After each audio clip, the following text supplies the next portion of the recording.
Right, so just dropped our first. Hi, welcome to a brand new video out there. Target individual program, target individual experience. So, taking my daughter to school today. First I targeted, they had these two teenagers on the end of the block. As soon as they see me, one looks, looks over at the, she was standing by the church, it looks over at the church. And then he starts talking about N-word. She told me I gotta get a job and all that stuff, right? Again, how they do this from time to time, but now they're using teenagers to send these subliminal messages, because they was not talking to each other at all. They were just standing there. But as soon as I walked by with my daughter, they started having a conversation about, such and such. So, again, this sending subliminal message about my disability, how it's going to be taken away, and so I have to get a job. I don't know how that's going to work out, but I know ain't no employee that's going to be filming their ass all day, because that's definitely what I'm going to be doing. To show how they use people at the job to mob you, So there you go. But yeah, very slight targeting though from the adults. Very, very slight targeting, except we start hearing the sirens now. As soon as I took up my phone, start recording. Right, you start hearing the sirens going off. Now also, what they've been doing lately, a lot of eye movement, a lot of, looking over with their eyes, looking down with their eyes, looking up with their eyes, and such. So yeah. Excuse me. Right? So yeah, got you too, buddy. So yeah, I walked by, he says, got you. Yeah, I got you too, buddy. Tell you, he's always the same shit over and over again. So this is, he's shaking his change. Yeah, he's shaking change in his pocket as he walked by, rehashing old shit. This is what they used to do. See, and there's a reason why the kid probably said that too, and he's doing that because when I was working, when I became a target, they would come into, and I talked about this, how my manager and the other employees will come into my office area and they start shaking the change in their pocket. I talked about this, right? Or they'll start clicking. There's this one guy who from time to time will come and talk to me, and he will be clicking his pen. He'd be talking, he'd ask me a couple questions, and then he starts clicking his pen, right? And see the woman just walk down looking at my crotch. So, again, rehashing old shit. And just by studying this, just to understand when they start doing these things, again, whenever they feel emboldened, and I guess, I've only stayed over by Pan for 2 nights in a row now, right? At least I try to get the kids on school on time, and also because I don't know what my daughter spilled on the rug, but it smells so bad. So yesterday, it damn near took me the whole day just to, had to move the bed, and that was I had to do it, just move it a little bit at a time,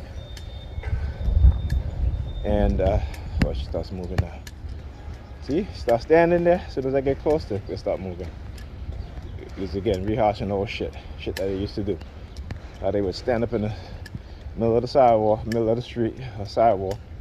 As soon as they see me approach, then all of a sudden they'll turn and start walking away. So yeah, same shit they do over and over again. So I'm glad I'm able to show the tactics. So anyway, yeah, it smells so bad. And then I had to, when I moved her bed, it was so disgusting underneath there. She had food, all the stuff underneath there. And I had asked Pam before, the last time I cleaned under her bed, I told her, I said, just check under her bed once in a while. Make sure she's not, you know, uh, you know, throwing food and stuff under her bed and stuff, which is kind of ridiculous when you think about it. But, you look at Pam's apartment, and her mother's the same way. So, I try my best to get her out of that way of thinking. But when you're a child and you're around that stuff all the time, it doesn't matter. I'm not there all the time, okay? We don't live together, so it becomes difficult. And when I try to talk to Pam about it, she doesn't want to hear it.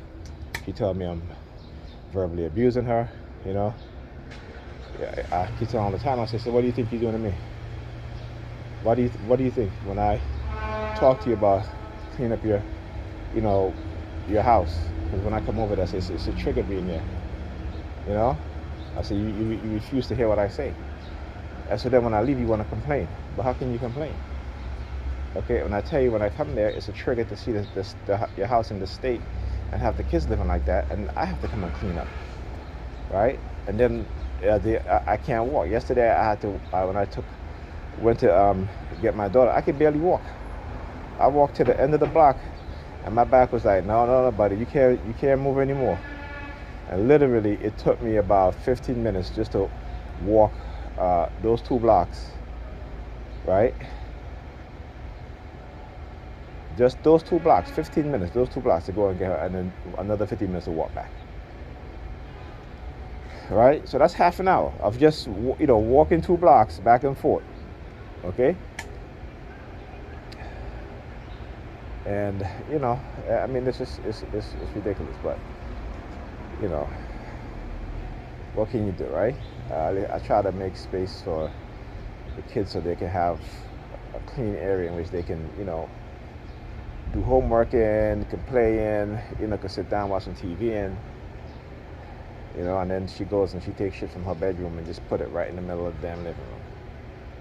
And it's been there for what 3 weeks now, and she hasn't done anything to do anything. She's like, I'm going to get a container.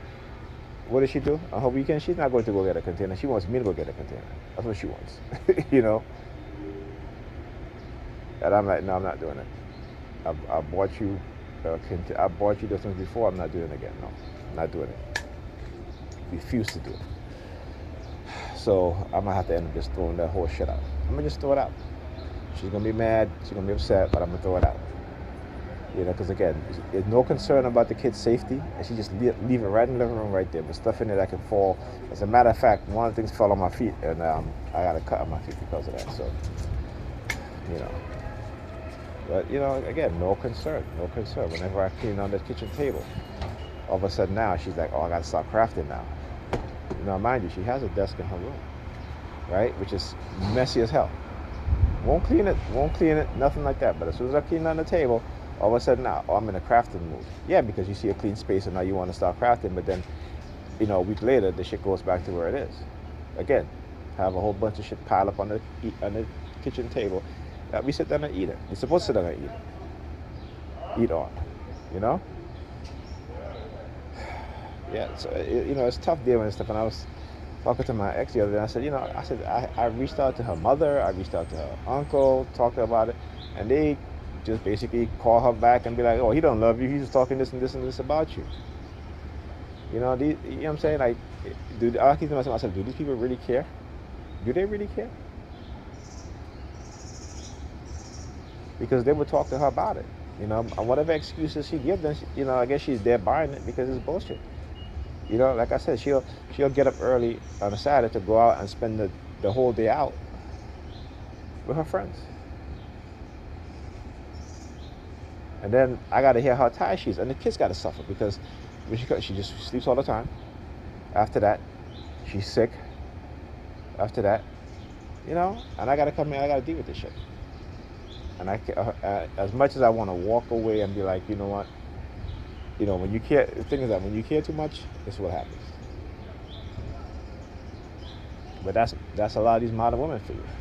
They grew up in an era where they've been told lies. You can do whatever you want to do. You can do this and this and that. Then they have kids, and it's like they don't want to take care of the kids. At least not in the sense as how they should. That's how mothers should. I keep saying that what's been done, particularly with black women, is that their nurturing ability has been taken away. And they're getting into that more masculine energy. And what's going to happen 10 years and another 2 decades is that, now you're going to see what the result of white supremacist attack on the black family and the attack on black men and black women, because we're not going to have any sort of relationship with our opposite sex. We're not. But we don't see the bigger picture. We don't see, as black people, we don't see the war. We don't. And it's sad because I'm telling you, the next decade or two, because things aren't getting better, regardless of what they say on TV, regardless of what they tell you about, black women owning this and that, and that, it's not getting better. Black women are the most entrepreneur, but they don't make enough to even employ 4 or 5 people in their business ventures. So come on. They just make enough to survive. It's like working a job and somebody working for themselves. And this is what is not being told. It's the reality of the situation. But white supremacy and white supremacists knows exactly how to manipulate people. And particularly my people, black people. And it's sad because they won't listen. Anyway, it's the end of my video right now. I'll talk to you guys in the next video.